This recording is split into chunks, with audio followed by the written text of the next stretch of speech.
মুক্তি ও গণতন্ত্র প্রতিষ্ঠায় দেশের মানুষের লড়াই দীর্ঘদিনের। সেই লড়াইয়ে ৭১-এর মহান মুক্তিযুদ্ধ পরবর্তী সময়ে এসেছে ৯০-এর গণ অভ্যুত্থান ও ২৪-এর গণ অভ্যুত্থান।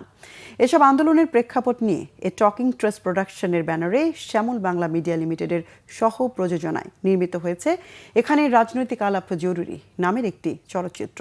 চিত্রনাট্য ও প্রযোজনা করেছেন খালিদ মাহবুব তুর্য, পরিচালক আহমেদ হাসান সানি। বিস্তারিত হাসনাত জোবায়েরের প্রতিবেদনে। গণতন্ত্র প্রতিষ্ঠায় এদেশের মানুষের লড়াই দীর্ঘদিনের। সেই লড়াইয়ে এসেছে ৭১-এর মুক্তিযুদ্ধ, ৯০-এর গণ আন্দোলন এবং ২৪-এর অভ্যুত্থান। সেই সাথে জড়িয়ে আছে দেশের রাজনৈতিক প্রেক্ষাপট। বাঙালি জাতিসত্তার বিভাজনের বেদনাবিধুর জন্মলগ্ন থেকে শুরু করে স্বাধীনতার রক্তক্ষয়ী সংগ্রাম, দীর্ঘদিনের গণতান্ত্রিক লড়াই পেরিয়ে সাম্প্রতিক ছাত্র আন্দোলনের প্রেক্ষাপটে নির্মিত হয়েছে সিনেমা এখানে রাজনৈতিক আলাপ জরুরি। সিনেমাটির গল্প লিখেছেন ও প্রযোজনা করেছেন খালিদ মাহবুব তুর্য, আর এটি পরিচালনা করেছেন আহমেদ হাসান সানি।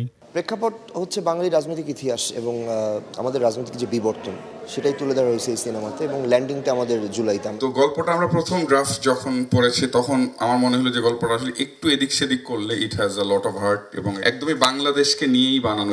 এখানে রাজনৈতিক আলাপ জরুরি সিনেমাটির মুক্তি উপলক্ষে ২১ ডিসেম্বর সন্ধ্যায় বিএফডিসির ভিআইপি প্রজেকশন হলে এক সংবাদ সম্মেলনের আয়োজন করা হয়।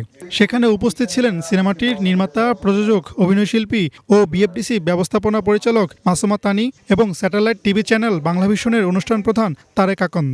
আমি গল্পটা ফিল্মটা আমার দেখার সুযোগ হয়েছে শ্যামল বাংলা মিডিয়া লিমিটেড, বাংলাভিশন।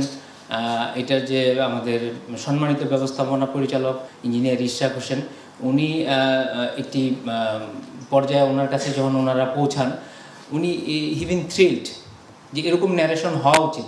আমি সার্টিফিকেশন বোর্ডে থাকার কারণে আমি ছবিটা দেখেছি। ২৪টাকে তারা অনেকে দেখেছেন, তো আমরা প্রত্যেকেই দেখেছি, কিন্তু আফসোসের জায়গা যেটা ছিল, এই ছবিটাই প্রথম ছবি যেটা কিনা ২৪-এর প্রকৃত রূপ দর্শকদের কাছে পৌঁছায়। সিনেমাটির গুরুত্বপূর্ণ চরিত্রে অভিনয় করেছেন ইমতিয়াজ বর্ষণ, আজাদ আবুল কালাম, একে আজাদ সেতু, কে আল জান্নাহ, তানবীর অপূর্ব সহ অনেকেই। আমি নিজে খুব ইন্টারেস্টেড হই যেটা আসলে এর মধ্যে কি আছে এবং আমি আসলে এখানে কি করতে পারি। গেল যেটা বাংলাদেশের পলিটিক্যাল হিস্ট্রির একটা রিফ্লেকশন এটার মধ্যে আছে। এটা প্রত্যাশা ছিল, যেভাবে আমরা ভেবেছিলাম সেভাবে হয় নাই, তাই বলে আমরা একেবারেই হতাশ না। এই ছবিতে আসলে আমাদের সেই প্রত্যাশার সেই পজিটিভিটির গল্পই আমরা আসলে বলেছিলাম। এ টকিং ট্রিস প্রোডাকশনের ব্যানারে নির্মিত সিনেমাটির সহ প্রযোজনা করেছে শ্যামল বাংলা মিডিয়া লিমিটেড। জানা যায় আগামী ১৬ জানুয়ারি সারা দেশে প্রেক্ষাগৃহে মুক্তি পাবে এই সিনেমাটি। হাসনাত জোবায়ের, বাংলাভিশন, ঢাকা।